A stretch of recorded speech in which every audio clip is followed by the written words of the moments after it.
ಓಂ ಶಾಂತಿ. ಇಂದಿನ ದಿನಾಂಕ 17/8/2025. ಪ್ರಾರ್ಥ ಮುರುಳಿ ಅವ್ಯಕ್ತ ಬಾಪ್ತಾದ ರಿವೈಸ್ 16/11/2006. ಮಧುಬನ. ತಮ್ಮ ಸ್ವಮಾನದ ಸ್ಥಿತಿಯಲ್ಲಿರಿ ಮತ್ತು ಸಮಯದ ಮಹತ್ವವನ್ನರಿತು ಎವರೆಡಿಯಾಗಿರಿ. ಇಂದು ಬಾಪ್ತಾದ 4 ಕಡೆಯ ತನ್ನ ಪರಮಾತ್ಮ ಪ್ರೀತಿಗೆ ಪಾತ್ರರಾದ ಸ್ವಮಾನದ ಸೀಟ್ನಲ್ಲಿ ಸ್ಥಿತರಾಗಿರುವ ಮಕ್ಕಳನ್ನು ನೋಡುತ್ತಿದ್ದಾರೆ. ಸೀಟ್ನಲ್ಲಂತೂ ಎಲ್ಲ ಮಕ್ಕಳು ಸ್ಥಿತರಾಗಿದ್ದಾರೆ. ಆದರೆ ಕೆಲವು ಮಕ್ಕಳು ಏಕಾಗ್ರ ಸ್ಥಿತಿಯಲ್ಲಿ ಸೆಟ್ ಆಗಿದ್ದಾರೆ. ಇನ್ನು ಕೆಲವರು ಸಂಕಲ್ಪದಲ್ಲಿ ಸ್ವಲ್ಪ ಅಪ್ಸೆಟ್ ಆಗಿದ್ದಾರೆ. ಬಾಪ್ತಾದ ವರ್ತಮಾನ ಸಮಯ ಪ್ರಮಾಣ ಪ್ರತಿಯೊಬ್ಬ ಮಗುವನ್ನು ಏಕಾಗ್ರತೆಯ ರೂಪದಲ್ಲಿ ಸ್ವಮಾನಧಾರಿ ಸ್ವರೂಪದಲ್ಲಿ ನೋಡಲು ಬಯಸುತ್ತಾರೆ. ಎಲ್ಲ ಮಕ್ಕಳು ಸಹ ಏಕಾಗ್ರತೆಯ ಸ್ಥಿತಿಯಲ್ಲಿ ಸ್ಥಿತರಾಗಿರಲು ಬಯಸುತ್ತಾರೆ. ತಮ್ಮ ಭಿನ್ನ ಭಿನ್ನ ಪ್ರಕಾರದ ಸ್ವಮಾನಗಳನ್ನು ತಿಳಿದುಕೊಂಡಿದ್ದಾರೆ ಮತ್ತು ಆಲೋಚಿಸುತ್ತಾರೆ. ಆದರೆ ಏಕಾಗ್ರತೆಯು ಏರುಪೇರಿನಲ್ಲಿ ತರುತ್ತದೆ. ಸದಾ ಏಕರಸ ಸ್ಥಿತಿಯು ಕಡಿಮೆ ಇರುತ್ತದೆ. ಅನುಭವವೂ ಆಗುತ್ತದೆ ಮತ್ತು ಈ ಸ್ಥಿತಿಯನ್ನು ಬಯಸುತ್ತಾರೆ. ಆದರೆ ಇದು ಕೆಲವೊಮ್ಮೆ ಮಾತ್ರವೇ ಇರುತ್ತದೆ. ಕಾರಣವೇನು? ಕಾರಣವಾಗಿದೆ ಸದಾ ಅಟೆನ್ಷನ್ನ ಕೊರತೆ. ಒಂದು ವೇಳೆ ಸ್ವಮಾನದ ಪಟ್ಟಿಯನ್ನು ತೆಗೆದರೆ ಎಷ್ಟು ದೊಡ್ಡದಾಗಿದೆ. ಎಲ್ಲದಕ್ಕಿಂತ ಮೊದಲ ಸ್ವಮಾನವಾಗಿದೆ.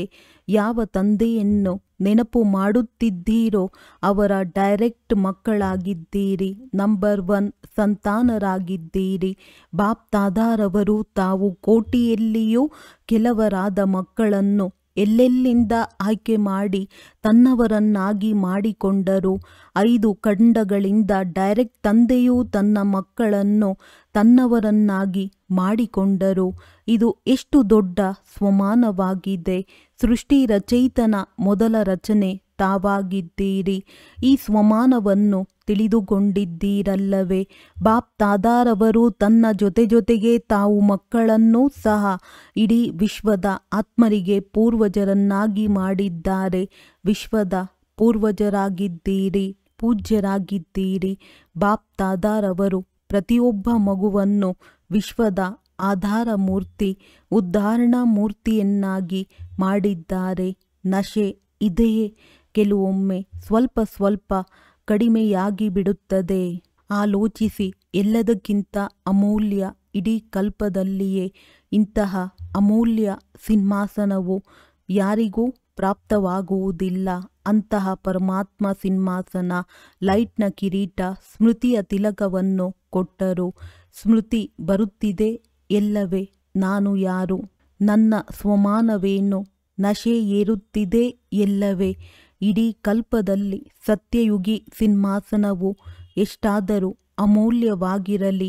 ಆದರೆ ಪರಮಾತ್ಮನ ಹೃದಯ ಸಿಂಹಾಸನವು ತಾವು ಮಕ್ಕಳಿಗೆ ಪ್ರಾಪ್ತಿಯಾಗುತ್ತದೆ. ಬಾಪ್ತಾದ ಸದಾ ಕೊನೆಯ ನಂಬರಿನ ಮಗುವನ್ನು ಸಹ ಫರಿಷ್ಠಾಸೋ ದೇವತಾ ಸ್ವರೂಪದಲ್ಲಿ ನೋಡುತ್ತಾರೆ. ಈಗೀಗ ಬ್ರಾಹ್ಮಣರಾಗಿದ್ದೀರಿ. ಬ್ರಾಹ್ಮಣರಿಂದ ಫರಿಷ್ಠೆ, ಫರಿಷ್ಠೆಯಿಂದ ದೇವತೆಗಳಾಗಲೇ ಬೇಕಾಗಿದೆ. ತಮ್ಮ ಸ್ವಮಾನವನ್ನು ತಿಳಿದುಕೊಂಡಿದ್ದೀರಾ? ಏಕೆಂದರೆ ಬಾಪ್ತಾದಾರವರಿಗೆ ಗೊತ್ತಿದೆ. ಸ್ವಮಾನವನ್ನು ಮರೆಯುವ ಕಾರಣದಿಂದಲೇ ದೇಹಭಾನ, ದೇಹಾಭಿಮಾನವು ಬರುತ್ತದೆ.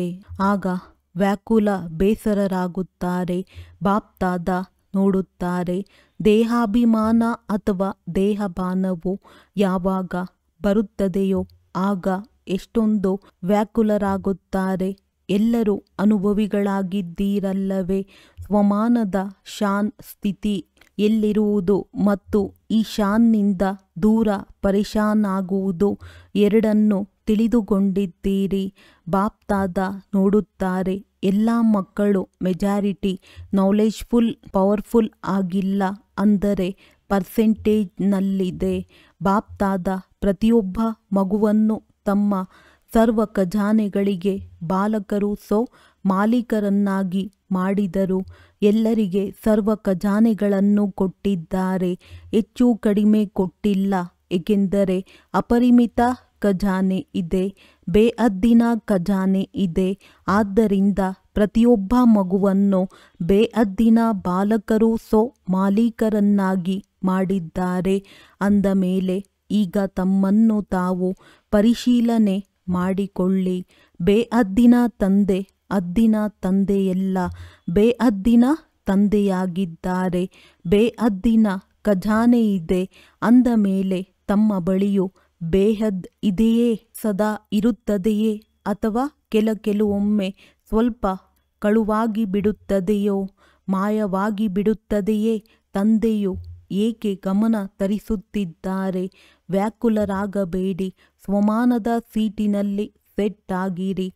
ಅಪ್ಸೆಟ್ ಅಲ್ಲ. 63 ಜನ್ಮಗಳಂತೂ ಅಪ್ಸೆಟ್ನ ಅನುಭವ ಮಾಡಿಬಿಟ್ಟಿರಲ್ಲವೇ? ಈಗಲೂ ಅನುಭವ ಮಾಡಬಯಸುತ್ತೀರಾ? ಸುಸ್ತಾಗಿ ಬಿಟ್ಟಿಲ್ಲವೇ? ಈಗ ಸ್ವಮಾನದಲ್ಲಿರಿ, ಅರ್ಥಾತ್ ತಮ್ಮ ಶ್ರೇಷ್ಠಾತಿಶ್ರೇಷ್ಠ ಸ್ಥಿತಿಯಲ್ಲಿರಿ. ಏಕೆ? ಎಷ್ಟೊಂದು ಸಮಯವು ಕಳೆದು ಹೋಯಿತು. 70ನೇ ವರ್ಷವನ್ನು ಆಚರಿಸುತ್ತಿದ್ದೀರಲ್ಲವೇ? ಅಂದ ಮೇಲೆ ಸ್ವಯಂನ ಪರಿಚಯ ಅರ್ಥಾತ್ ಸ್ವಮಾನದ ಪರಿಚಯ, ಸ್ವಮಾನದಲ್ಲಿ ಸ್ಥಿತರಾಗಿರಿ. ಸಮಯ ಅನುಸಾರ ಈಗ ಸದಾ ಶಬ್ದವನ್ನು ಪ್ರಾಕ್ಟಿಕಲ್ ಜೀವನದಲ್ಲಿ ತನ್ನಿರಿ. ಶಬ್ದವನ್ನು ಅಂಡರ್ಲೈನ್ ಮಾಡಿಕೊಳ್ಳುವುದಲ್ಲ, ಪ್ರಾಕ್ಟಿಕಲ್ ಜೀವನದಲ್ಲಿ ಅಂಡರ್ಲೈನ್ ಮಾಡಿಕೊಳ್ಳಿ. ಇರಬೇಕಾಗಿದೆ, ಇರುತ್ತೇವೆ. ಮಾಡುವುದಂತೂ ಮಾಡುತ್ತಿದ್ದೇವೆ, ಕೊನೆಗೆ ಮಾಡಿಬಿಡುತ್ತೇವೆ. ಇದು ಬೇಹದ್ದಿನ ಬಾಲಕರು ಮತ್ತು ಮಾಲೀಕರ ಮಾತಲ್ಲ. ಈಗಂತೂ ಪ್ರತಿಯೊಬ್ಬರ ಹೃದಯದಿಂದ ನಿರಂತರ ಇದೇ ಶಬ್ದವು ಹೊರಬರಲಿ. ಏನನ್ನು ಪಡೆಯಬೇಕಿತ್ತೋ ಅದನ್ನು ಪಡೆದು ಬಿಟ್ಟೆವು, ಪಡೆಯುತ್ತಿದ್ದೇವೆ. ಇದು ಬೇಹದ್ದಿನ ಖಜಾನೆಯ ಬೇಹದ್ದಿನ ತಂದೆಯ ಮಕ್ಕಳು. ಹೇಳಲು ಸಾಧ್ಯವಿಲ್ಲ. ಪಡೆದು ಬಿಟ್ಟೆವು. ಯಾವಾಗ ಬಾಪ್ ದಾದಾರವರನ್ನು ಪಡೆದುಕೊಂಡಿರಿ, ನನ್ನ ಬಾಬಾ ಎಂದು ಹೇಳಿದ್ದೀರಿ, ಒಪ್ಪಿಕೊಂಡಿರಿ, ಅರಿತುಕೊಂಡಿರಿ ಮತ್ತು ಒಪ್ಪಿಕೊಂಡಿರಿ. ಅಂದ ಮೇಲೆ ಇದೇ ಶಬ್ದವು ನಿರಂತರವಾಗಿ ಹೊರಬರುತ್ತಿರಲಿ.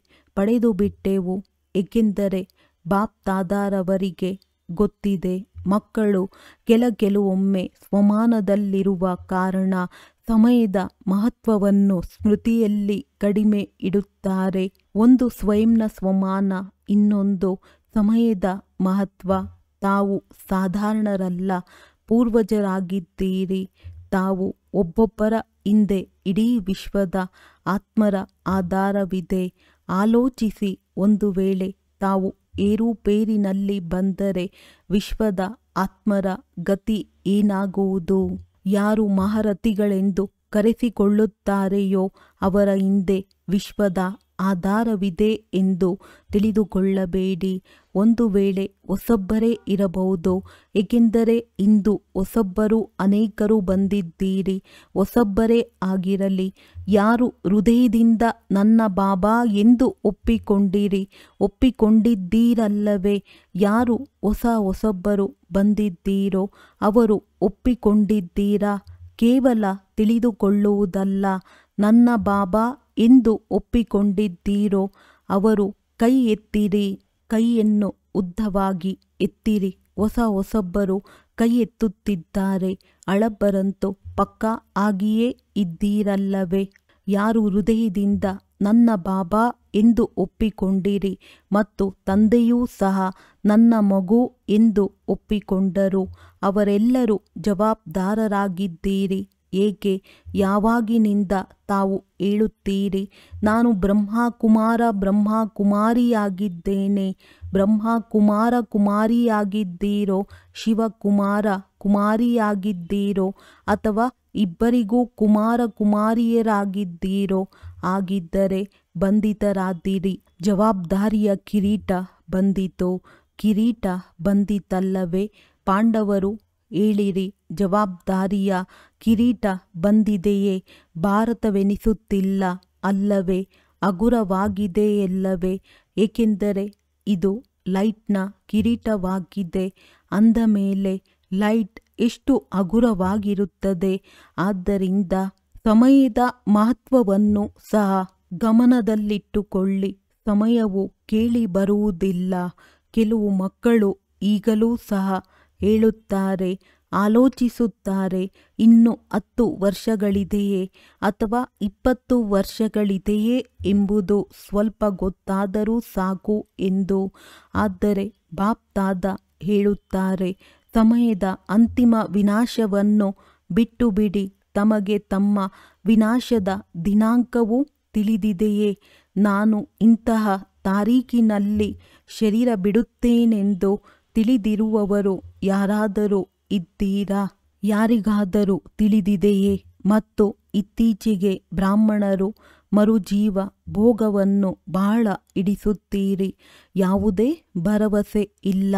ಆದ್ದರಿಂದ ಸಮಯದ ಮಹತ್ವಿಕೆಯನ್ನು ತಿಳಿದುಕೊಳ್ಳಿ. ಇದು ಚಿಕ್ಕ ಯುಗವಾಗಿದೆ. ಆಯಸ್ಸಿನಲ್ಲಿ ಚಿಕ್ಕದು, ಆದರೆ ದೊಡ್ಡದಕ್ಕಿಂತ ದೊಡ್ಡ ಪ್ರಾಪ್ತಿಯ ಯುಗವಾಗಿದೆ. ಏಕೆಂದರೆ ಅತಿ ದೊಡ್ಡ ತಂದೆ ಈ ಚಿಕ್ಕ ಯುಗದಲ್ಲಿಯೇ ಬರುತ್ತಾರೆ ಮತ್ತು ದೊಡ್ಡ ಯುಗಗಳಲ್ಲಿ ಬರುವುದಿಲ್ಲ. ಈ ಚಿಕ್ಕ ಯುಗದಲ್ಲಿಯೇ ಇಡೀ ಕಲ್ಪದ ಪ್ರಾಪ್ತಿಯ ಬೀಜವನ್ನು ಬಿತ್ತುವ ಸಮಯವಾಗಿದೆ. ವಿಶ್ವದ ರಾಜ್ಯವನ್ನಾದರೂ ಪ್ರಾಪ್ತಿ ಮಾಡಿಕೊಳ್ಳಿ, ಪೂಜ್ಯರಾದರೂ ಆಗಿರಿ. ಇಡೀ ಕಲ್ಪದ ಬೀಜವನ್ನು ಬಿತ್ತುವ ಸಮಯವು ಇದಾಗಿದೆ ಮತ್ತು ಡಬಲ್ ಫಲವನ್ನು ಪ್ರಾಪ್ತಿ ಮಾಡಿಕೊಳ್ಳುವ ಸಮಯವಾಗಿದೆ. ಭಕ್ತಿಯ ಫಲವು ಈಗಲೇ ಸಿಗುತ್ತದೆ ಮತ್ತು ಪ್ರತ್ಯಕ್ಷ ಫಲವು ಈಗಲೇ ಸಿಗುತ್ತದೆ. ಈಗೀಗ ಮಾಡಿದ್ದೀರಿ, ಈಗೀಗ ಪ್ರತ್ಯಕ್ಷ ಫಲವು ಸಿಗುತ್ತದೆ ಮತ್ತು ಭವಿಷ್ಯವೂ ಆಗುತ್ತದೆ. ಇಡೀ ಕಲ್ಪದಲ್ಲಿ ನೋಡಿರಿ, ಇಂತಹ ಯುಗವು ಯಾವುದಾದರೂ ಇದೆಯೇ? ಏಕೆಂದರೆ ಈ ಸಮಯದಲ್ಲಿಯೇ ತಂದೆಯು ಪ್ರತಿಯೊಬ್ಬ ಮಗುವಿನ ಅಂಗೈಯಲ್ಲಿ ಅತಿ ದೊಡ್ಡ ಉಡುಗೊರೆಯನ್ನು ನೀಡಿದ್ದಾರೆ. ತಮ್ಮ ಉಡುಗೊರೆಯು ನೆನಪಿದೆಯೇ? ಸ್ವರ್ಗದ ರಾಜ್ಯಭಾಗ್ಯ, ಹೊಸ ಪ್ರಪಂಚದ ಸ್ವರ್ಗದ ಉಡುಗೊರೆಯನ್ನು ಪ್ರತಿಯೊಬ್ಬ ಮಗುವಿನ ಅಂಗೈಯಲ್ಲಿ ಇಟ್ಟಿದ್ದಾರೆ. ಇಷ್ಟು ದೊಡ್ಡ ಉಡುಗೊರೆಯನ್ನು ಯಾರೂ ಕೊಡುವುದಿಲ್ಲ ಮತ್ತು ಎಂದೂ ಕೊಡಲು ಸಾಧ್ಯವಿಲ್ಲ. ಅದು ಈಗಲೇ ಸಿಗುತ್ತದೆ. ತಾವೀಗ ಮಾಸ್ಟರ್ ಸರ್ವಶಕ್ತಿವಂತರಾಗುತ್ತೀರಿ. ಮತ್ಯಾವುದೇ ಯುಗದಲ್ಲಿ ಮಾಸ್ಟರ್ ಸರ್ವಶಕ್ತಿವಂತ ಎಂಬ ಪದವಿಯು ಸಿಗುವುದಿಲ್ಲ. ಆದ್ದರಿಂದ ಸ್ವಯಂನ ಸ್ವಮಾನದಲ್ಲಿಯೂ ಏಕಾಗ್ರವಾಗಿರಿ ಮತ್ತು ಸಮಯದ ಮಹತ್ವಿಕೆಯನ್ನು ಅರಿತುಕೊಳ್ಳಿರಿ. ಸ್ವಯಂ ಮತ್ತು ಸಮಯ. ಸ್ವಯಂಗೆ ಸ್ವಮಾನವಿದೆ, ಸಮಯದ ಮಹತ್ವಿಕೆಯಿದೆ. ಹುಡುಗಾಟಿಕೆಯಲ್ಲಿ ಬರಬೇಡಿ. 70 ವರ್ಷಗಳು ಕಳೆದು ಹೋಯಿತು. ಒಂದು ವೇಳೆ ಈಗಲೂ ಹುಡುಗಾಟಿಕೆಯಲ್ಲಿ ಬಂದರೆ ತಮ್ಮ ಬಹಳಷ್ಟು ಪ್ರಾಪ್ತಿಯನ್ನು ಕಡಿಮೆ ಮಾಡಿಕೊಳ್ಳುತ್ತೀರಿ. ಏಕೆಂದರೆ ಎಷ್ಟು ಮುಂದುವರಿಯುತ್ತೀರೋ ಅಷ್ಟು ಒಂದನೆಯದಾಗಿ ಹುಡುಗಾಟಿಕೆ ಬರುತ್ತದೆ. ಬಹಳ ಚೆನ್ನಾಗಿದ್ದೇವೆ, ಬಹಳ ಚೆನ್ನಾಗಿ ನಡೆಯುತ್ತೇವೆ, ಮಾಡಿಬಿಡುತ್ತೇವೆ. ನೋಡಿರಿ, ನಾವು ಹಿಂದೆ ಉಳಿಯುವುದಿಲ್ಲ, ಆಗಿಬಿಡುವುದು. ಇದು ಹುಡುಗಾಟಿಕೆ ಮತ್ತು ರಾಯಲ್ ಆಲಸ್ಯವಾಗಿದೆ. ಹುಡುಗಾಟಿಕೆ ಮತ್ತು ಆಲಸ್ಯವಿರಬಾರದು. ಯಾವಾಗಲಾದರೂ ಮಾಡುವೆವು. ಇದು ತಕ್ಷಣ ದಾನ, ಶೀಘ್ರ ದಾನ, ಮಹಾಪುಣ್ಯವಾಗಿದೆ. ಇಂದು ಇದು ಮೊದಲ ಟರ್ನ್ ಆಗಿದೆ ಎಲ್ಲವೇ? ಆದ್ದರಿಂದ ಬಾಪ್ದಾದ ಗಮನ ತರಿಸುತ್ತಿದ್ದೇವೆ. ಈ ಸೀಸನ್ನಿನಲ್ಲಿ ಸ್ವಮಾನದಿಂದ ಇಳಿಯಬಾರದು. ಸಮಯದ ಮಹತ್ವಿಕೆಯನ್ನು ಮರೆಯಬಾರದು. ಅಲರ್ಟ್ ಆಗಿರಿ, ಎಚ್ಚರಿಕೆಯಿಂದಿರಿ. ಪ್ರಿಯರಾಗಿದ್ದೀರಲ್ಲವೇ? ಯಾರೊಂದಿಗೆ ಪ್ರೀತಿ ಇರುವುದೋ ಅವರ ಸ್ವಲ್ಪವೂ ಕೊರತೆಯನ್ನು ನೋಡಲು ಇಷ್ಟವಾಗುವುದಿಲ್ಲ. ತಿಳಿಸಿದೆವಲ್ಲವೇ? ಬಾಪ್ದಾದ ರವರಿಗೆ ಕೊನೆಯ ನಂಬರಿನ ಮಗುವಿನೊಂದಿಗೂ ಅತಿ ಪ್ರೀತಿ ಇದೆ. ಮಗುವಾಗಿದ್ದಾರಲ್ಲವೇ? ಅಂದಾಗ ಈಗ ನಡೆಯುತ್ತಿರುವ ಈ ಸೀಸನ್ನಿನಲ್ಲಿ ಸೀಸನ್ ಬಲೆ ಭಾರತೀಯರದ್ದಾಗಿದೆ. ಆದರೆ ಡಬಲ್ ವಿದೇಶಿಯರೂ ಕಡಿಮೆ ಇಲ್ಲ. ಬಾಪ್ದಾದ ನೋಡಿದ್ದೇವೆ. ಡಬಲ್ ವಿದೇಶಿಯರು ಇಲ್ಲದೆ ಇರುವಂತಹ ಟರ್ನ್ ಯಾವುದೂ ಇರುವುದಿಲ್ಲ. ಅವರದ್ದು ಇದು ಕಮಾಲ್ ಆಗಿದೆ. ಈಗ ಡಬಲ್ ವಿದೇಶಿಯರು ಕೈ ಎತ್ತಿರಿ, ನೋಡಿ ಎಷ್ಟೊಂದು ಮಂದಿ ಇದ್ದಾರೆ. ಅವರಿಗಾಗಿ ವಿಶೇಷ ಸೀಸನ್ ಕಳೆದು ಹೋಯಿತು, ಆದರೂ ನೋಡಿ ಎಷ್ಟೊಂದು ಮಂದಿ ಇದ್ದಾರೆ. ಶುಭಾಶಯಗಳು. ಭಲೆ ಬನ್ನಿರಿ, ಬಹಳ ಬಹಳ ಶುಭಾಶಯಗಳು ಅಂದಾಗ ಈಗ ಏನು ಮಾಡಬೇಕೆಂದು ಕೇಳಿಸಿಕೊಂಡಿರ. ಈ ಸೀಸನ್ನಿನಲ್ಲಿ ಏನೇನು ಮಾಡಬೇಕು ಎಂಬ ಹೋಮ್ವರ್ಕನ್ನು ಕೊಟ್ಟು ಬಿಟ್ಟೆವು. ಸ್ವಯಂವನ್ನು ರಿಯಲೈಸ್ ಮಾಡಿಕೊಳ್ಳಿ, ಸ್ವಯಂವನ್ನೇ ರಿಯಲೈಸ್ ಮಾಡಿ, ಅನ್ಯರನ್ನಲ್ಲ. ಮತ್ತು ರಿಯಲ್ ಗೋಲ್ಡ್ ಆಗಿರಿ, ಏಕೆಂದರೆ ಬಾಪ್ತಾದ ತಿಳಿದುಕೊಳ್ಳುತ್ತಾರೆ. ಯಾರು ನನ್ನ ಬಾಬಾ ಎಂದು ಹೇಳಿದರು ಅವರು ಜೊತೆಯಲ್ಲಿಯೇ ಹೋಗಬೇಕಾಗಿದೆ, ದಿಬ್ಬಣಿಗಾರರಾಗಿ ಹೋಗಬಾರದು. ಬಾಪ್ತಾದರವರ ಜೊತೆ ಶ್ರೀಮತದ ಕೈಯನ್ನಿಡಿದು ಜೊತೆ ಹೋಗಬೇಕು. ಮತ್ತೆ ಬ್ರಹ್ಮ ತಂದೆಯ ಜೊತೆ ಮೊದಲು ರಾಜ್ಯದಲ್ಲಿ ಬರಬೇಕಾಗಿದೆ. ಹೊಸ ಮನೆಯಲ್ಲಿಯೇ ಮಜಾ ಬರುತ್ತದೆ ಎಲ್ಲವೇ. 1 ತಿಂಗಳಿನ ನಂತರವೂ ಸಹ ಇದು 1 ತಿಂಗಳು ಹಳೆಯದಾಗಿದೆ ಎಂದೇ ಹೇಳುತ್ತಾರೆ.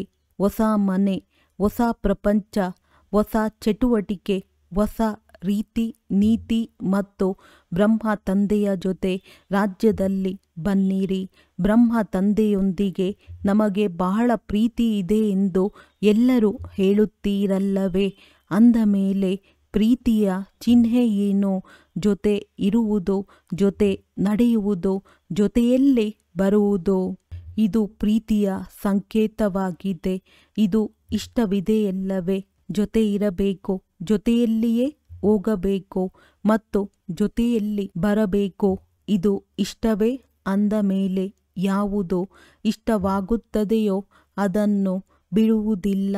ಆದ್ದರಿಂದ ತಂದೆಗೆ ಪ್ರತಿಯೊಬ್ಬ ಮಗುವಿನ ಜೊತೆ ಪ್ರೀತಿಯ ರೀತಿಯೂ ಇದೇ ಆಗಿದೆ. ಜೊತೆಯಲ್ಲಿ ಹೋಗಬೇಕು. ಇಂದಿದೆ ಅಲ್ಲ, ಒಂದು ವೇಳೆ ಸ್ವಲ್ಪ ಹೊರೆ ಉಳಿದುಕೊಂಡರೂ ಸಹ ಧರ್ಮರಾಜನ ಶಿಕ್ಷೆಗಾಗಿ ನಿಲ್ಲಬೇಕಾಗುವುದು. ಆಗ ಕೈಯಲ್ಲಿ ಕೈ ಇರುವುದಿಲ್ಲ. ಹಿಂದೆ ಹಿಂದೆ ಬರುತ್ತೀರಿ. ಮಜಾ ಯಾವುದರಲ್ಲಿದೆ? ಜೊತೆ ಇರುವುದರಲ್ಲಿ ಅಲ್ಲವೇ? ಅಂದ ಮೇಲೆ ಇದು ಪಕ್ಕಾ ಪ್ರತಿಜ್ಞೆಯಾಗಿದೆ ಎಲ್ಲವೇ? ಜೊತೆಯಲ್ಲಿಯೇ ಹೋಗಬೇಕೆಂದು ಪಕ್ಕಾ ಪ್ರತಿಜ್ಞೆ ಇದೆಯೇ? ಅಥವಾ ಹಿಂದೆ ಹಿಂದೆ ಬರಬೇಕಾಗಿದೆಯೋ? ನೋಡಿ, ಕೈಯನ್ನಂತೂ ಬಹಳ ಚೆನ್ನಾಗಿ ಎತ್ತುತ್ತೀರಿ. ಕೈಗಳನ್ನು ನೋಡಿ ಬಾಪ್ತಾದ ಖುಷಿಯಾಗುತ್ತೇವೆ. ಆದರೆ ಶ್ರೀಮತದ ಕೈಯನ್ನೆತ್ತಿರಿ. ಶಿವ ತಂದೆಗಂತೂ ಕೈಗಳಿರುವುದಿಲ್ಲ. ಬ್ರಹ್ಮ ತಂದೆ ಆತ್ಮಕ್ಕೂ ಕೈ ಇರುವುದಿಲ್ಲ. ತಮಗೂ ಸಹ ಈ ಸ್ಥೂಲ ಕೈಯುಗಳು ಇರುವುದಿಲ್ಲ. ಶ್ರೀಮತದ ಕೈಯನ್ನು ಹಿಡಿದುಕೊಂಡು ಜೊತೆಯಲ್ಲಿ ನಡೆಯಿರಿ. ನಡೆಯುತ್ತೀರಲ್ಲವೇ? ತಲೆಯನ್ನಾದರೂ ಅಲುಗಾಡಿಸಿರಿ. ಕೈಗಳನ್ನು ಚೆನ್ನಾಗಿ ಅಲುಗಾಡಿಸುತ್ತಿದ್ದಾರೆ. ಬಾಪ್ತಾದ ಇದನ್ನೇ ಬಯಸುತ್ತಾರೆ. ಒಬ್ಬ ಮಗುವೂ ಸಹ ಹಿಂದೆ ಉಳಿಯಬಾರದು. ಎಲ್ಲರೂ ಜೊತೆ ಜೊತೆಯಲ್ಲಿ ನಡೆಯಬೇಕಾಗಿದೆ. ಅಂದ ಮೇಲೆ ಎವರ್ ರೆಡಿಯಾಗಿ ಇರಬೇಕಾಗಿದೆ. ಒಳ್ಳೆಯದು. ಈಗ ಬಾಪ್ತಾದ 4-6 ಕಡೆಯ ಮಕ್ಕಳ ರಿಜಿಸ್ಟರ್ ನೋಡುತ್ತಾ ಇರುತ್ತೇವೆ. ಪ್ರತಿಜ್ಞೆ ಮಾಡಿದ್ದೀರಿ, ಅದನ್ನು ನಿಭಾಯಿಸಿದ್ದೀರಿ ಎಂದರೆ ಲಾಭವನ್ನು ಪಡೆದುಕೊಳ್ಳುವಿರಿ. ಕೇವಲ ಪ್ರತಿಜ್ಞೆ ಮಾಡಬೇಡಿ, ಅದರ ಲಾಭವನ್ನು ಪಡೆಯಿರಿ. ಒಳ್ಳೆಯದು. ಈಗ ಎಲ್ಲರೂ ದೃಢ ಸಂಕಲ್ಪ ಮಾಡುತ್ತೀರಾ? ದೃಢ ಸಂಕಲ್ಪದ ಸ್ಥಿತಿಯಲ್ಲಿ ಸ್ಥಿತರಾಗಿ ಕುಳಿತುಕೊಳ್ಳಿರಿ.